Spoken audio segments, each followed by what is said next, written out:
डाली हो पिया के लई गए मुसरिया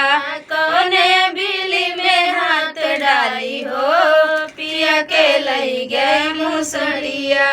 जाई हम अपने ससुर के जगाई जाई हम अपने ससुर के जगाई सासू जी ने फौरन जवाब हो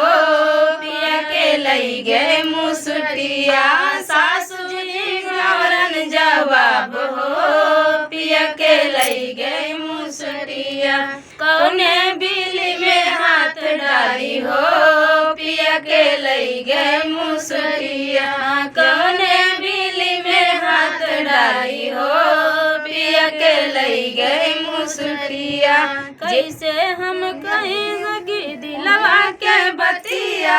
कैसे हम कहीं सकी दिलवा के बतिया पिया के लई गए मुसरिया